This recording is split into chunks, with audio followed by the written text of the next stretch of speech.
My girlfriend said, "Your apartment is embarrassing, I'm not bringing friends over." I said, "Fair enough." Then I stopped paying for her Uber rides and dinner dates. When she realized she'd have to start using public transit. Original post: I, 27 male, have been dating Mia 25 for about 8 months. Things started great, we met through a dating app, hit it off immediately, and she seemed genuinely into me. I work in IT support, make decent money but nothing crazy, around $65,000 a year. I live in a 1-bedroom apartment that's fine.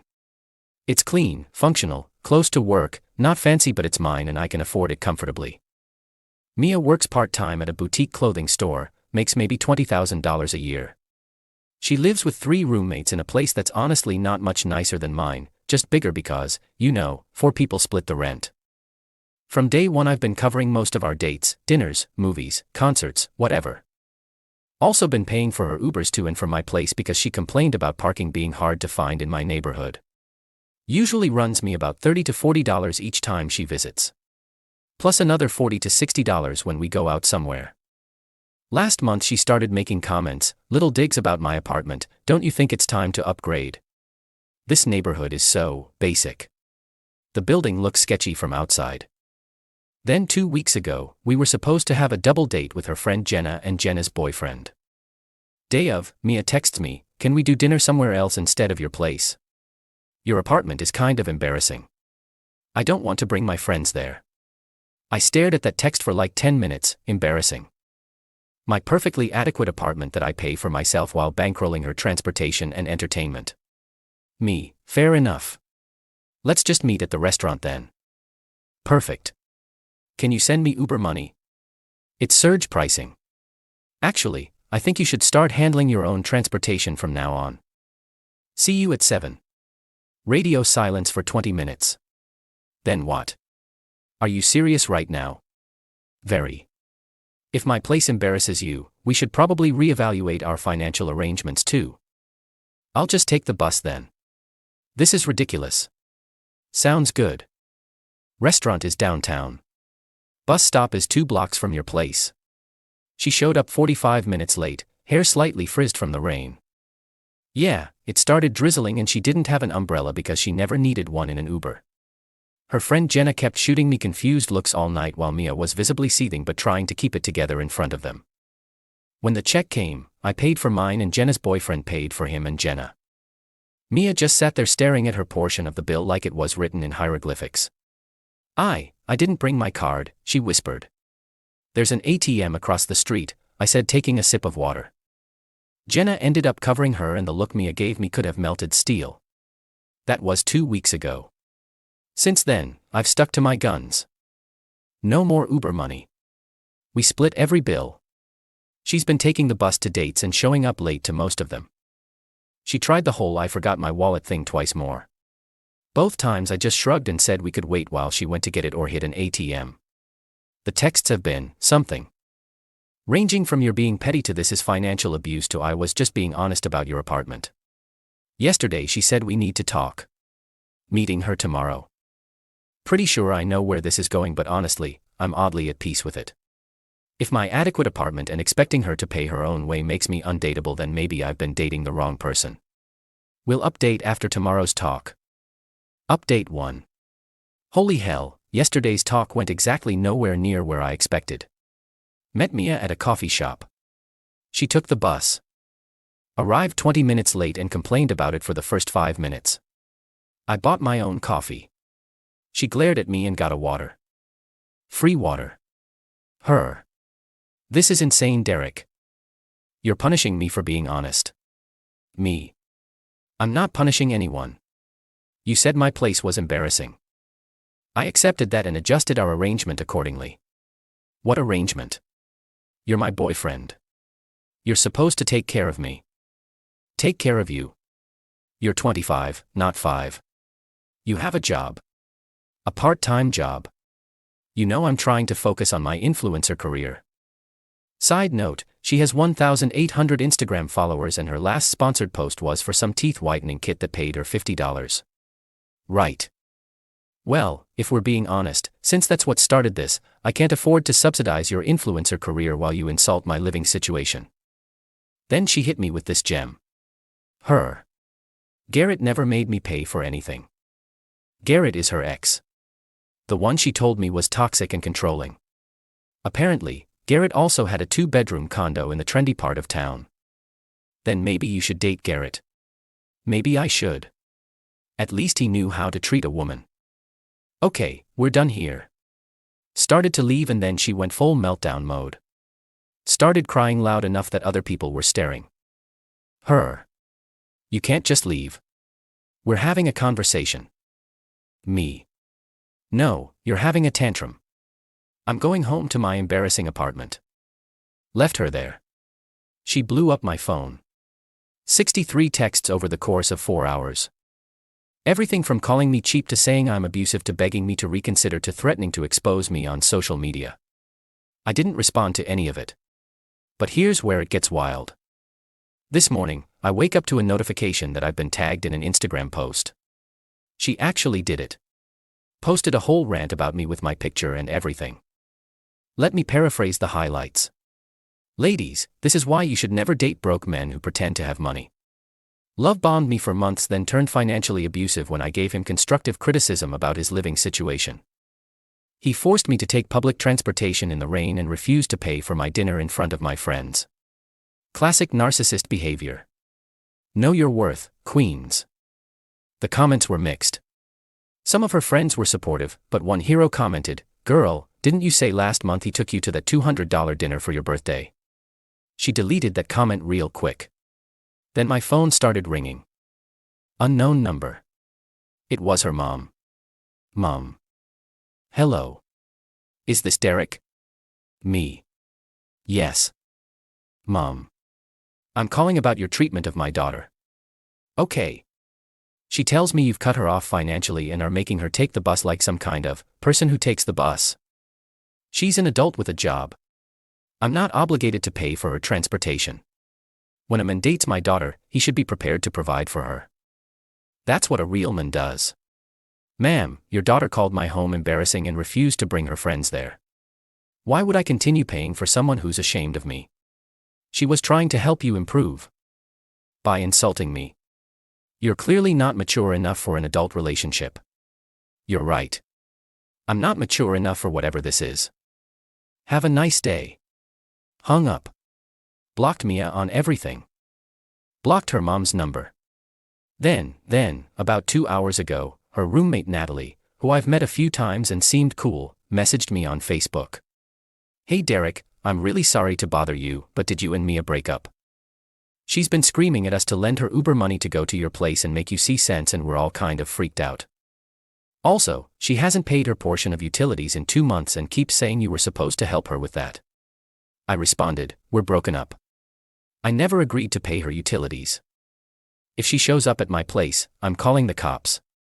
You might want to find a new roommate. Natalie, already looking, sorry this happened. For what it's worth, your apartment seemed totally normal when I saw it. So yeah. That's where we're at. My embarrassing apartment is now my peaceful sanctuary again. No more $40 Uber rides for someone who was ashamed to be seen here. No more $60 dinners for someone who thought I was beneath her. The entitlement is genuinely mind-blowing. Like she really thought she could insult my home and I'd just keep paying for everything. Make it make sense. Update 2, 3 days later. Thought I was done with this saga. I was wrong. So wrong. Remember how I blocked Mia everywhere? Well, she found a workaround. She showed up at my workplace yesterday. In the lobby. During my lunch break. Security called up to my desk. Mr. Derek, there's a Mia here saying she's your girlfriend and needs to talk to you urgently. I came down thinking maybe something serious had happened. Nope. She was there in full makeup, dressed like she was going to a cocktail party at noon on a Wednesday, holding a Starbucks she definitely couldn't afford. We need to talk. We really don't. Please leave. Derek, stop being dramatic. I forgive you for overreacting. You forgive me? Yes. I realize I was a bit harsh about your apartment. It's not that embarrassing. Kind of charming in a vintage way. Anyway, I'm willing to compromise. You can keep living there for now, but we need to set a timeline for when you'll upgrade. The security guard was trying not to laugh. I could see it. Mia, we're broken up. There's no compromise. Please leave before I have to ask security to escort you out. You can't be serious. Over one little comment. One little comment, plus months of taking advantage of me financially while contributing nothing. I contributed. I helped you pick out those throw pillows. Me. You mean the ones you insisted I buy that cost $80? Her voice got shrill. Those elevated your whole living room. Security stepped forward. Ma'am, I'm going to need you to leave. Then she pulled out her phone. I'm documenting this harassment. Started filming me, the security guard, the lobby. The guard immediately shut that down. Guard, ma'am, this is private property. You cannot film here. You need to leave now, or I'm calling the police. She left, but not before announcing loudly, this isn't over. You'll regret this when I'm famous. Thought that was the end of it. Nope. That evening, around 8 p.m., I get a call from my landlord. My landlord. Landlord, hey Derek, weird question. Did you authorize someone named Mia to look at upgrading your apartment to a bedroom? Me what? No. What are you talking about? She called our office claiming to be your fiancé, said you two were planning to move in together and wanted to know about larger units in the building. Even asked if we could hold one that's coming available next month. We dated for 8 months and broke up 3 days ago. She has no authority to do anything regarding my apartment. Figured something was off when she asked if you could sign the lease, but she could be listed as primary resident for her business purposes. I'll make a note in your file that she's not authorized for any changes. Me. Please do. And maybe let your staff know not to give her any information. Already done. Sorry about this, man. But wait, there's more. This morning, I woke up to texts from 3 different credit card companies about applications. Applications I didn't make, with my information but her phone number and email as contact. Spent my entire morning on the phone getting those flagged as fraudulent and putting a freeze on my credit. Then Natalie, the roommate, texted me. Heads up, Mia's been telling everyone you two are back together and moving in together next month. She's already trying to sell her bedroom furniture and saying you're going to cover her rent until the lease ends.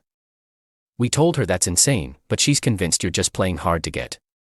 Also, she's somehow got a credit card. She's been bragging about it. I immediately called the police non-emergency line to start a paper trail.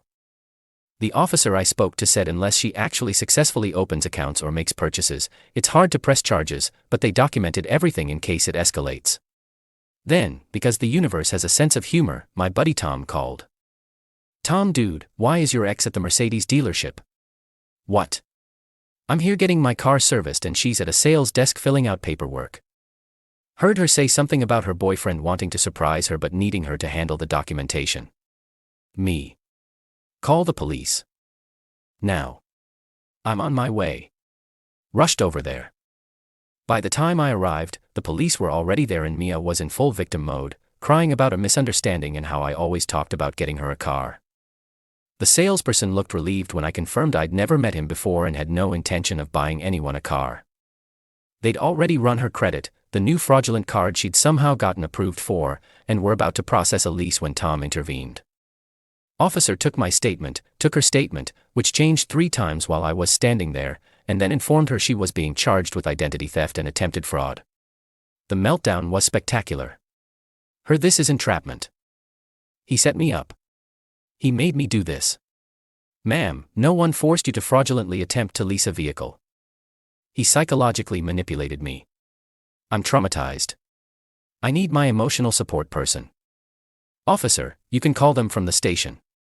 As they were putting her in the car, she screamed at me. My mom is going to sue you.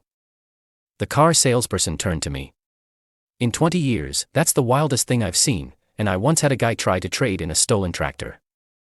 So now I'm home in my embarrassing apartment with a police report number, a fraud alert on my credit, a no-contact order being processed, and a newfound appreciation for being single.